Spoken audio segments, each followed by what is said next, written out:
You're listening to the Moneyweb Now podcast series with Simon Brown. Live streamed every weekday at 6:30 a.m.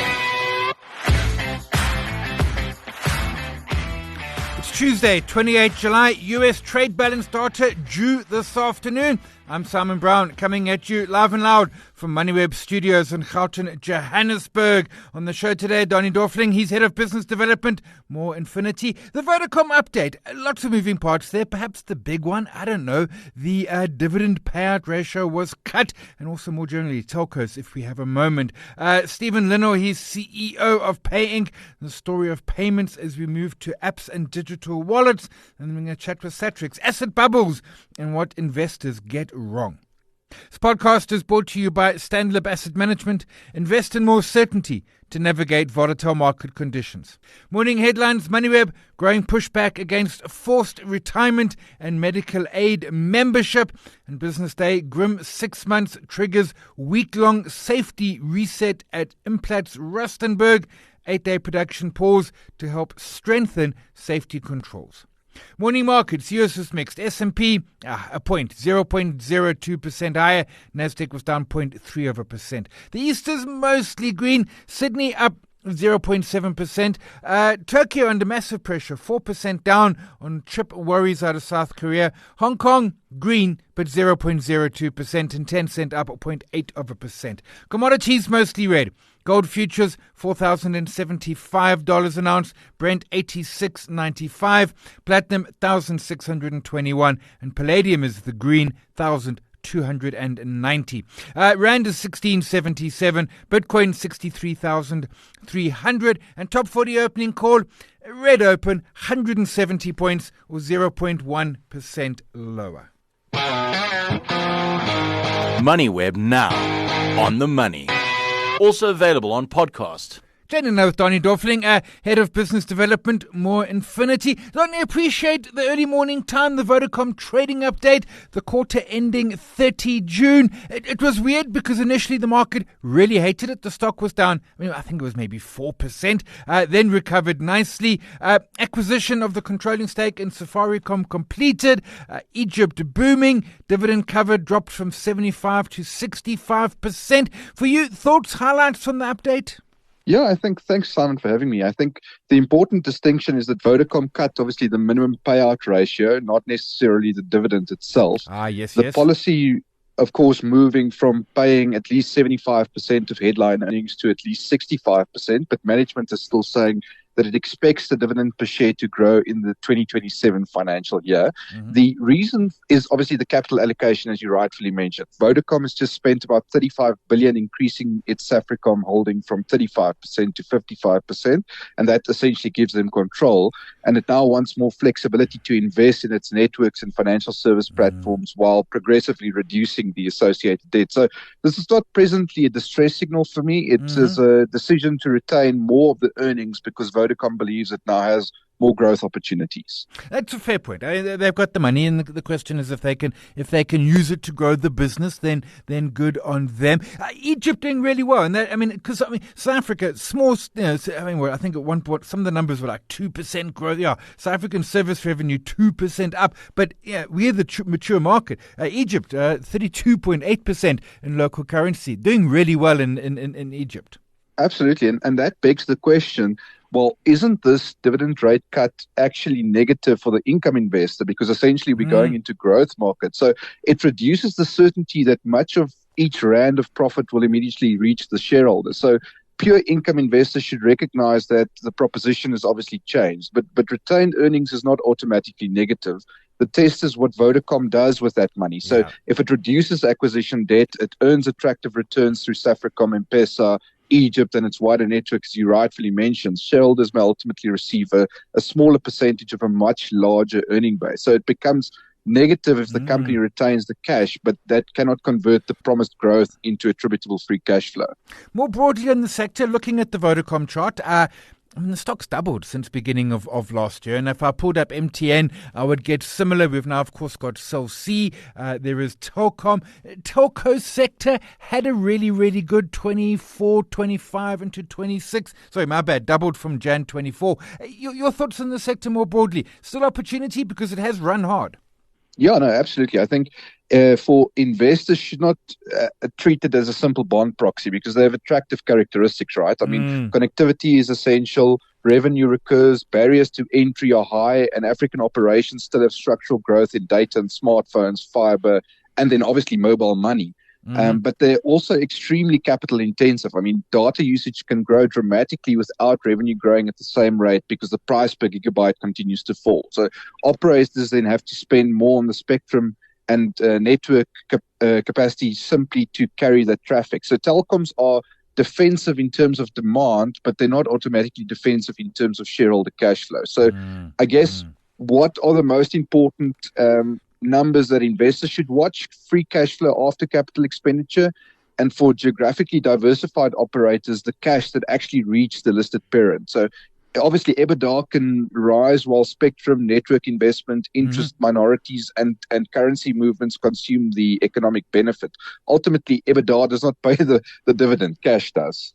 That's a great point. It's about cash, and typically they're good with cash, but there are risks to it, and I suppose that is a key point. We leave it there. It's Danie Dörfling here, of course. More Infinity. Appreciate the early morning time. That's our poll today. LinkedIn. What do you think of the update? Have your vote. Have your say. LinkedIn.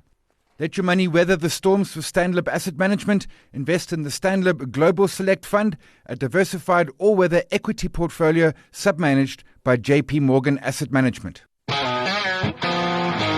Moneyweb now on the money. Chatting with Stephen Linnell, CEO at PayInc. Stephen, appreciate the time. A series done by your colleagues and yourself at PayInc around payments. First of a multi-part series. What really got me thinking, over the last 6 months, you say sort of 8 million electronic and card transactions a day, value of almost 50 billion rand a day. Payments are everywhere, but more than just that, payments are really, they are the wheels that drive the economy, silently, invisibly, but no payments, no economy. And I know that's stating the obvious, but I'd never thought of it that way before. 100%, Simon. So, I mean, what we really wanted to lift out in this particular series of transactions is that, as you say, for most of us, when we make a payment to acquire something, we're not interested in the payment. It's invisible, it's highly effective, and we don't really mind about it. But underneath that, we're wanting to showcase that there is actually a national development story for South Africa that can use migration to digital payments to unlock significant opportunities in the ecosystem. It absolutely is. And I mean, I'm old enough to remember the old zip-zap credit card machines that were giant. But these days, it really is. I do a card tap, although to be clear, I don't even do that anymore. I tap my phone, and there is then a ton that happens in the background, including confirmation that is coming back to me in the blink of an eye. This is huge tech. It's milliseconds, and I guess that talks to the heart of what PayInc itself does. We are the national payments utility for South Africa, and we effectively run the infrastructure that enables banks to process the value that you initiate on any transaction. And the new trend is sort of almost, we've got credit cards and they work and there's the like, but we're moving towards payment apps. I'm thinking the buy now, pay later. I'm thinking, PayShap, it's an app, it sits within my banking app. Digital wallets.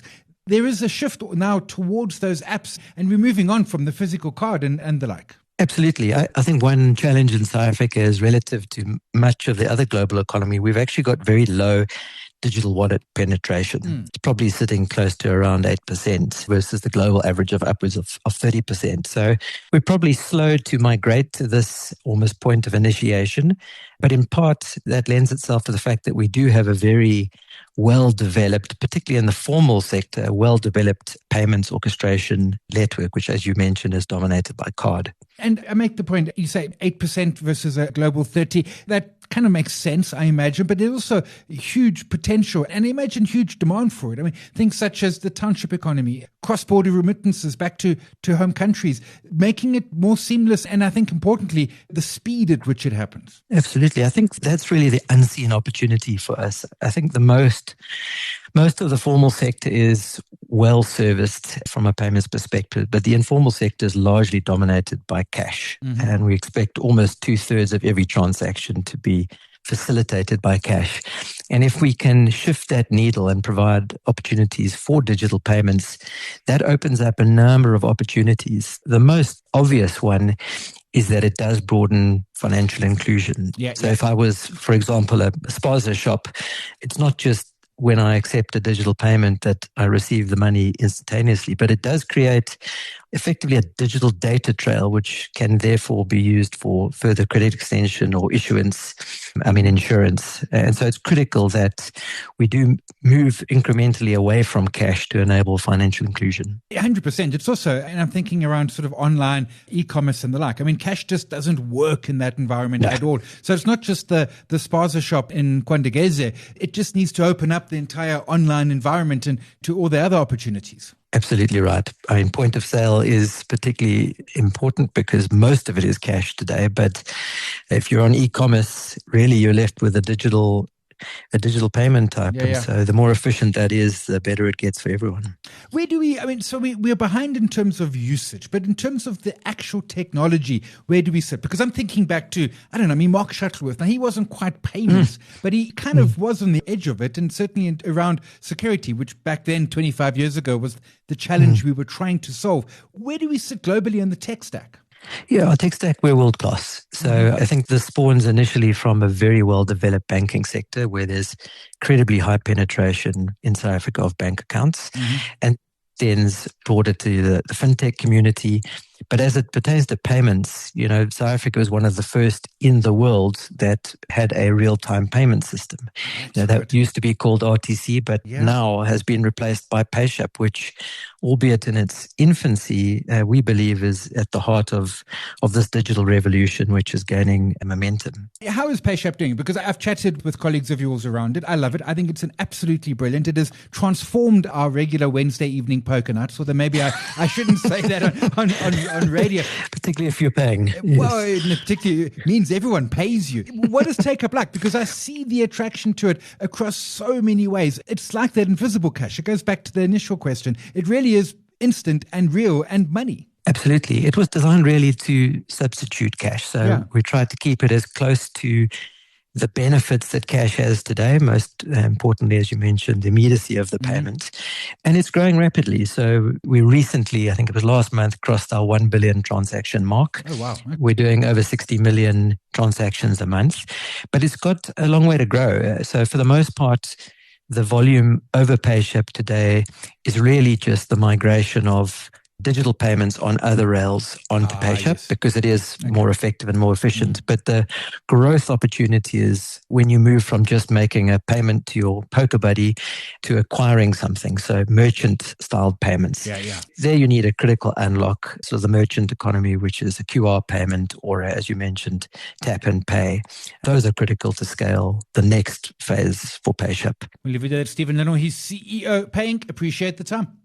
Give you money smoother returns with Stanlib Asset Management. The Stanlib Flexible Income Fund's agile investment process preserves and grows capital in all markets. Moneyweb now on the money.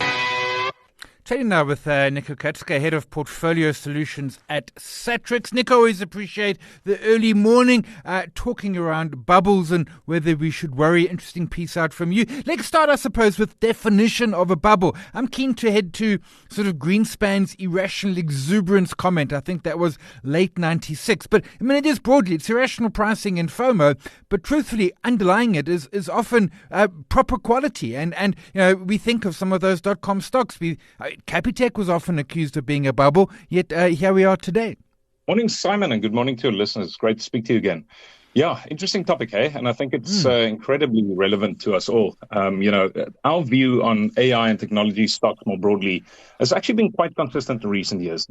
We remain of the view that, to your point, based on traditional accounting measures, tech companies may look expensive now. Absolutely. But we have to acknowledge the inadequacy of traditional accounting and asset pricing models and actually valuing technology companies whose book values often reflect immaterial things like IP, first mover benefits, network effects, and the list goes on, right? So to the casual observers, the problem is that when experts make statements to the effect of labeling companies or entire sectors as overvalued and clearly in bubble territory, it's not actually simply a matter of semantics. It directly affects investor behavior. Over the past few years, we've seen many advisors and investors choose to sit on the sidelines and avoid tech exposure completely. and tech-heavy sectors like the Nasdaq or the S&P 500, which has clearly not served their portfolio as well. And the question, I think, remains why people are actually so quick to dismiss new technologies in the first place. That's actually a great point, because many of these bubbles, and to be clear, not necessarily always, but I mean, as I'm running through various bubbles in my head, they are usually about that new technology, which, to your point, oftentimes current accounting principles don't quite fit, truthfully, investor understanding. I mean, we throw around the term AI. We don't know what AI is going to look like in 10 years' time. We know it's going to be something, but exactly what? I mean, I don't know. Absolutely. And I think it's maybe important to take a step back and just ask what it means when we say a bubble. I think it refers to periods, and then you mentioned it at the start, where investors are irrational in their valuation of assets, where a buying frenzy leads others to participate too. And this causes, further pushes up the price and causes a reinforced frenzied buyer's market.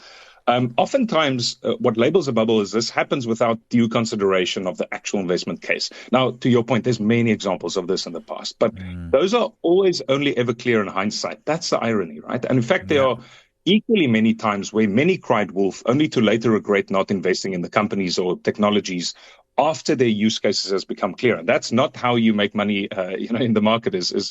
Johnny come lately is a poor man. The reality is that Mr. Market has in the past been remarkably efficient at pricing assets and predicting trends, offering actually very few instances of obvious opportunities to either buy or sell in hindsight. But I think fundamentally, if we just come back to it, when it comes to valuing assets, we always need to compare the price paid today to the future earnings potential of a company tomorrow. Now, whenever future earnings potential is uncertain, it complicates the analysis. Let's take a simple example. If Ford retailed at multiple times its projected earnings, you'd more easily conclude whether it's expensive or not, as its business model is actually quite well understood, right? It builds and sells cars, meaning its scaling potential is physically limited. Yeah. But for companies building a technological framework whose end state is as of yet unknown, it becomes extremely complicated to actually do a fundamental analysis. And the best we can do, I believe, for now, is to be slower in concluding that prices paid today for companies, at the forefront of technological development are not a fair reflection of how these companies will mature. Shouting bubbles based solely on historical comparisons, for me, seems like lazy analysis that needs a deeper clarification of where exactly the market is being irrational. That's a great point. And I remember the early days of the internet, sort of early 2000s. And I remember the talk around watching a video on my phone. And I was like, this is the stupidest thing I've ever heard. But of course, I didn't imagine what the phone was going to become or what the speed or anything. And now that's how we spend many of our days. You also make a great point. And I take your point that banding around the word bubble in and of itself is not helpful. In fact, we can say it's actually a dishelp to investors. But also, I mean, the optimal number of bubbles you make in the article you wrote is not zero. We need this because this is around that technological advancement. This is how society moves forward in those big leaps.